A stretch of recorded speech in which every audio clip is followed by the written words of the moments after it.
Hello, welcome back to the Veterans Corner. My name is Chuck Wood, and I'll be your host. We have two guests today who I'm sure you've seen before. They're no strangers to the show. Dr. Jeanne and Justine Ginsburg. The topic, actually, we want to say something about Monique. If you notice, I'm sitting here by myself today. Monique is still away on business. She'll be back in February. For those that are missing her and want to see her versus me, she will be back in February. She misses everybody. She wanted me to tell everybody that, and we can't wait till she comes back. So with that being said, we have a very serious topic today. We do. Suicide. It's a topic that affects pretty much everybody, indirectly or directly. Mm-hmm. It's a topic that isn't just related just to the veterans. Absolutely. It's to first responders, to individuals, to everybody. Mm-hmm. But it hits harder on veterans, first responders, which includes fire, police, corrections, and as we pointed out in the past, emergency room staff, doctors and psychologists, nurses. psychiatrists. Yeah, I mean, it goes on. It affects everyone, and this is a topic that we've been wanting to bring back to this show. When I say bring back, I really can't remember the last time we've had, and I've been doing this since 2013. To dedicate a whole show to this topic. And as we've discussed, PTSD and this topic needs really to be covered every quarter.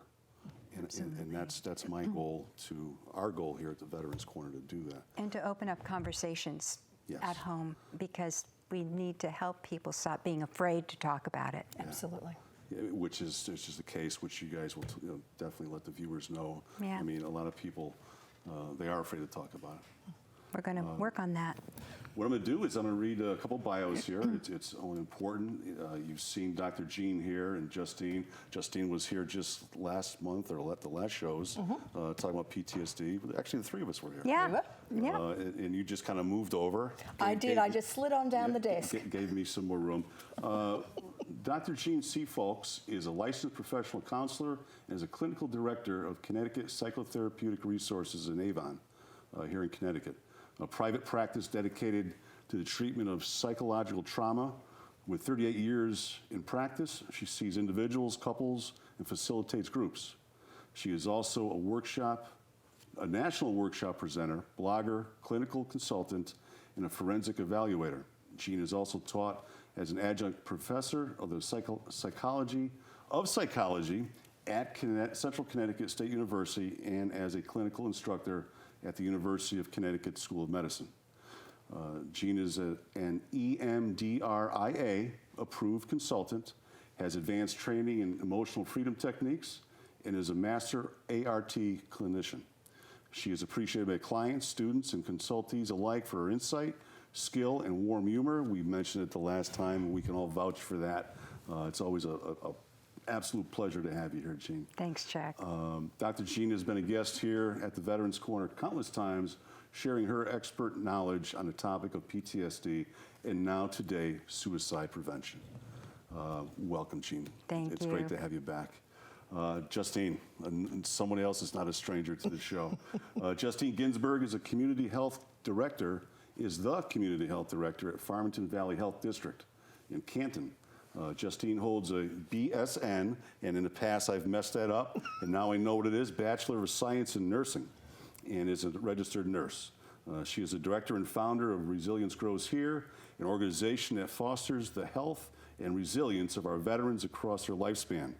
After her first of many appearances on this show, she was instrumental in starting and hosting your own show here at Nutmeg TV called Health Matters. Justine also recently filled in for Monique, as we discussed earlier, as a co-host position when we discussed PTSD with Dr. Jeanne. And lastly, and this is something we haven't mentioned, and I'm going to, listen, you deserve this acknowledgement. Just recently, Justine became an official U.S. citizen. I did.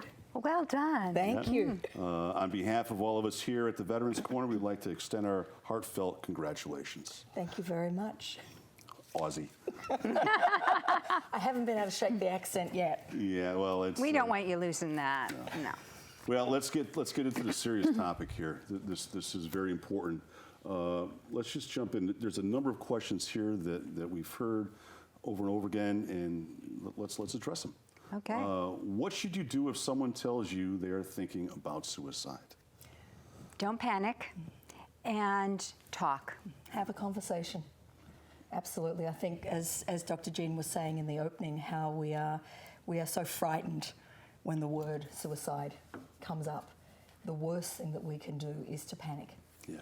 If someone trusts you enough to have that conversation, then it's quite an honoured role.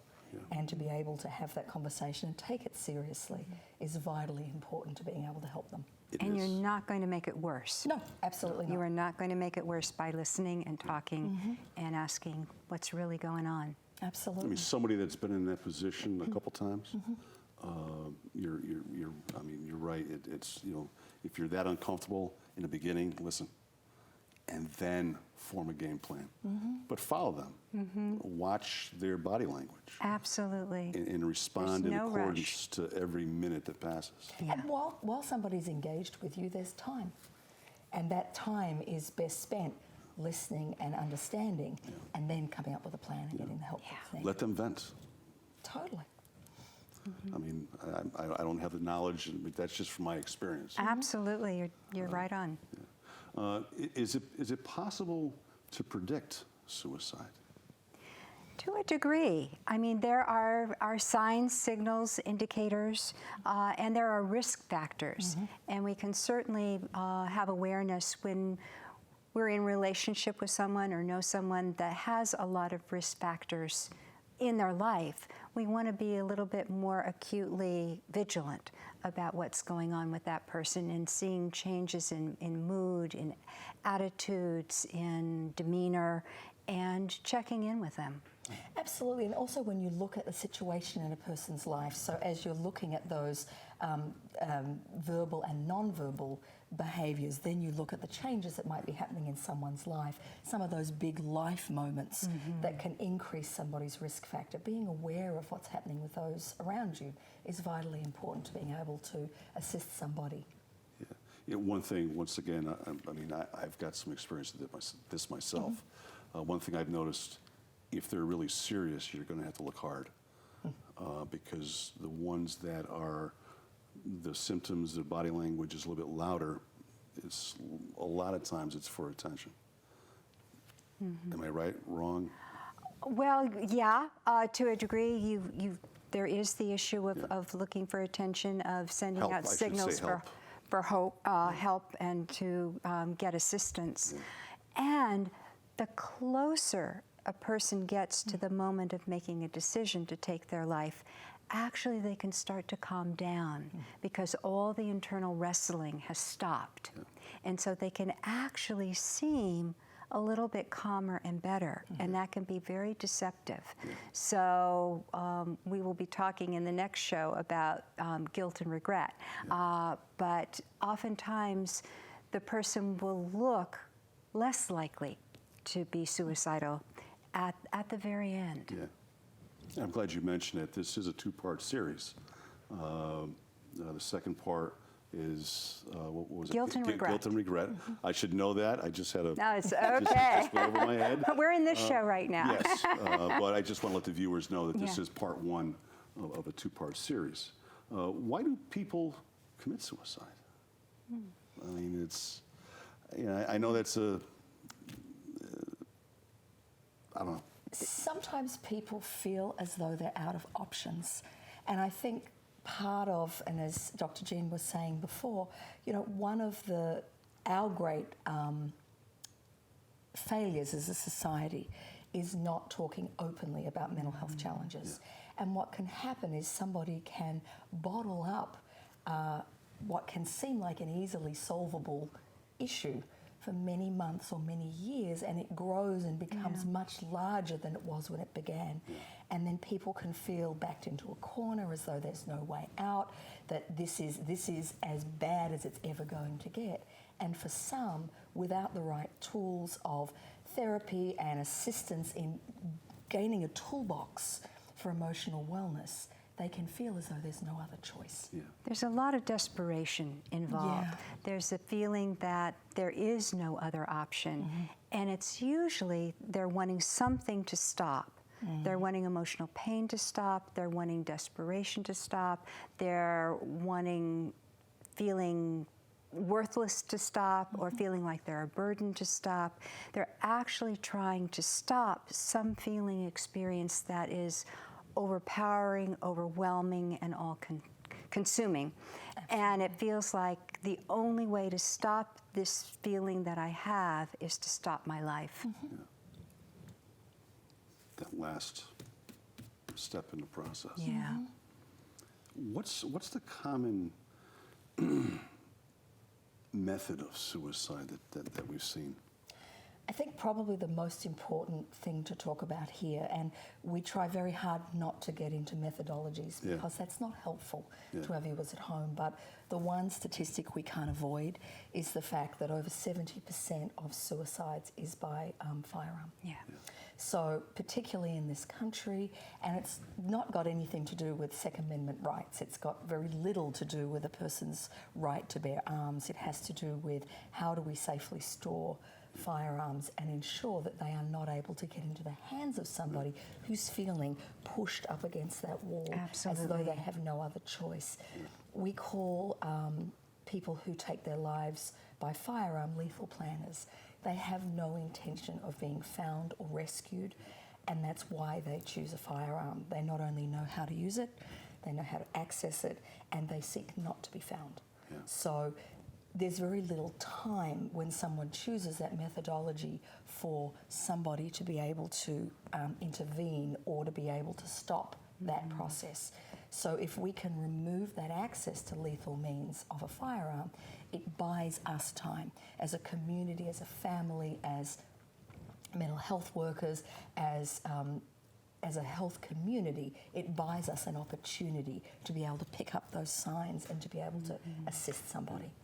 And I think one of the issues there is usually the firearm that they're using is theirs. So they're the ones that have access to it.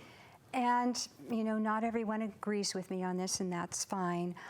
I don't believe that guns in the house and children mix. Absolutely. I have seen several situations where guns were stored in a gun safe.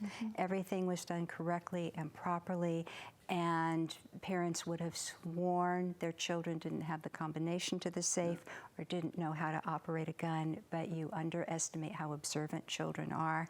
And if you've got a gun in a safe in your house and you've got children, they probably know how to open that safe.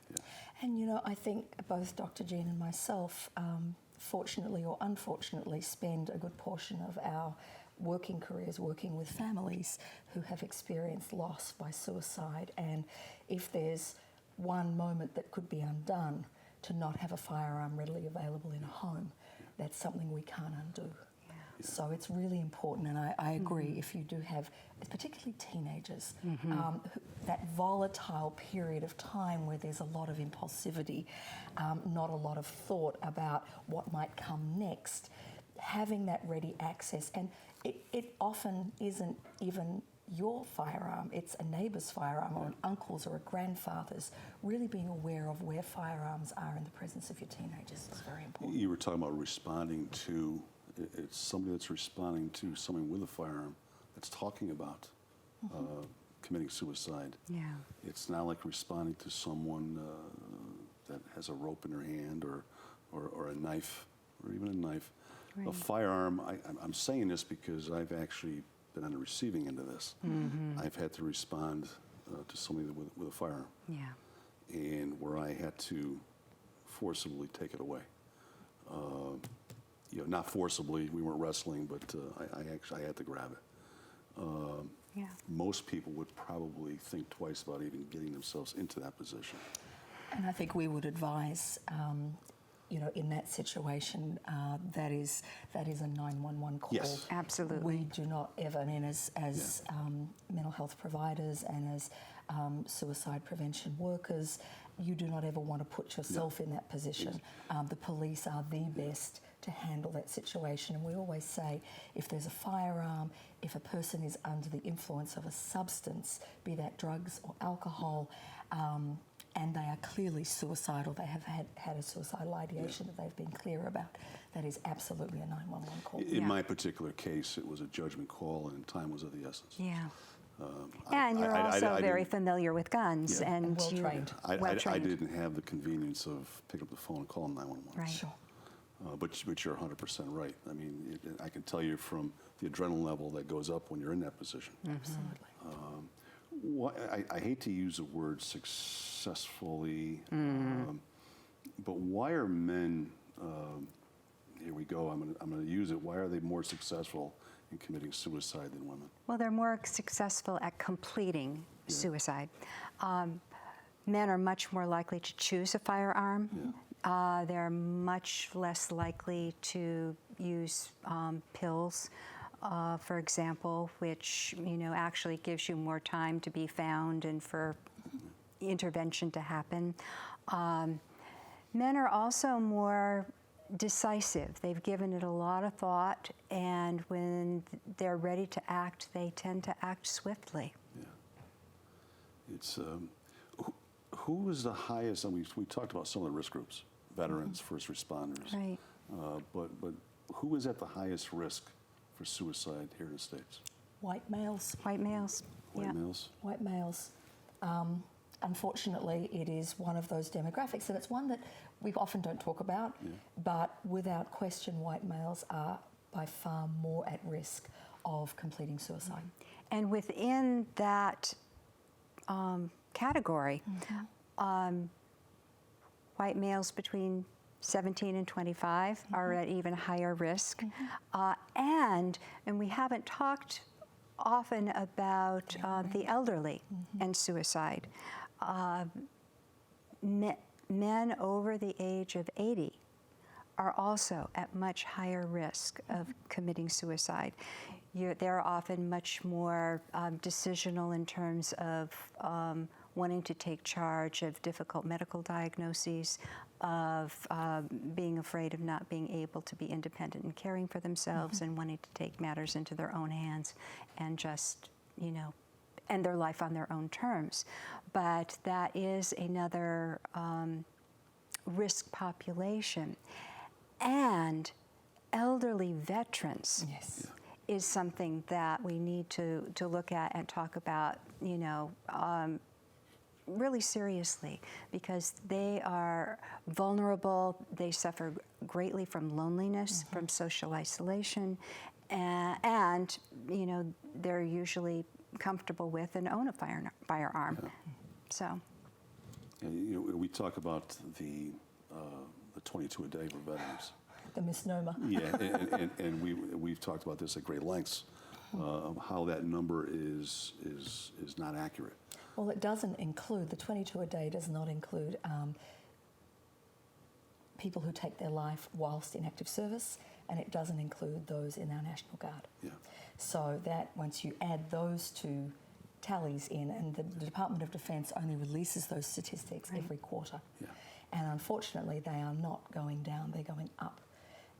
So we really have to be aware that 22 a day is that it's used very publicly, and there's a lot of campaigns, but it is much higher than that. And as Dr. Jeanne said, our Vietnam vets and our Korean vets are at much higher risk.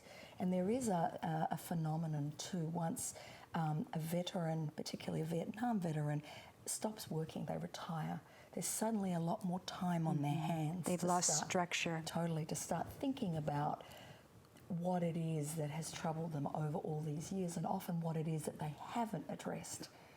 Again, because of stigma, and again, a war that wasn't popular and certainly wasn't one that people wanted to seek help or assistance for, let alone acknowledge that they participated in.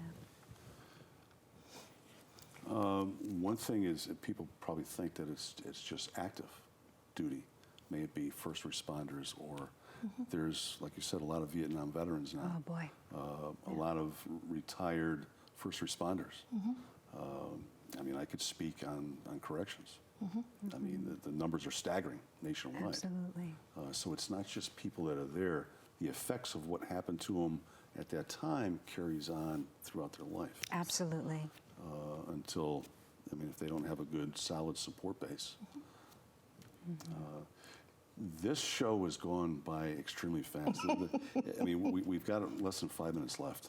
And I know I had a bunch of questions, so we're, you know, in the beginning of the spring rotation, we got to be back and cover a lot of the stuff that we didn't ask. But we talked about this a little bit, suicide related to impulsiveness. Is there any more you want to talk? I mean, is it? Yeah, impulsiveness is specifically in teenagers. We know that in teenagers, the brain itself isn't fully developed until about the age of 24 or 25. And before that, they are just biologically structured to be more impulsive. So that puts that population at greater risk. But we also know that, you know, people have ongoing struggles, that choosing to suicide just doesn't happen in one moment in life or in response usually to one sad or unfortunate event, that people have been building up to it for a long time. They've been fighting internally for a long time. And there comes a moment, sometimes there is something that's the straw that breaks the camel's back, or sometimes you just reach a critical mass and you're tired of fighting the internal battle to find meaning and purpose to stay here on the planet. And in that moment, that impulse can be very strong. And you move from thinking about it to action. And then they want that end point. Then we're in trouble. Yeah. And I think one of the things, to follow on from what Dr. Jeanne just said, connectedness is one of the great preventions against suicide. When people feel isolated, when people feel that there is nothing that connects them to their community, to their family, that's when that hopelessness starts setting in. So one of the greatest things we can do as a community in terms of prevention is to remain connected. And certainly for a veteran program, to talk about how do we engage our veterans of all theatres of war in a meaningful way where they remain feeling connected. Often there's a loss of purpose once they return home, and what they believed they were trained to do doesn't seem to fit anywhere. So really, as a community, remaining connected is so vitally important. Yeah. It's, we're down to the 2-minute warning. You know, I had a thought that maybe we can make the second program these questions, but it's important that we touch base on the second program. So we'll save these questions for the first or second show. I'm sure you'll come back. We'll find a way. Yeah. We will find a way. Because all this is important. It's extremely important. How do folks get in touch with you? You can simply call me at 860-678-8779, or you can go to counselingwithdrfolks.com. And you're located in Avon. I'm in Avon, Connecticut, and you can also just Google me. Yeah. And for Resilience Grows Here, you can find us at our website, www.resiliencegrowshere.org. You can find us on our Facebook site, Resilience Grows Here. We do offer free QPR, so question, persuade, refer, suicide prevention trainings in our community. So jump onto our website and find when one of those is going to be available near you. It is a wonderful training. Yeah. I actually took that. You're both certificated in it. You got me to drive all the way down to New Milford. Well, it's a wonderful, and that's really that primary prevention piece. Yeah. Anyone can stop a suicide. Anyone can have that influence. Absolutely. And it's just learning how. Okay, there was other stuff I wanted to mention. We don't have time. We got about 20 seconds left. So we want to thank you. To the viewers, do not hesitate. If you know somebody or yourself, you're having a hard time, please contact these people. Don't sit there and try to do it alone. With that being said, that's all the time we have. We want to thank you again for being here. It's great to see you again. We're going to have a great second show. I want to thank the viewers for watching. I'm Chuck Wooden. See you next time on A Veterans Corner. Good night.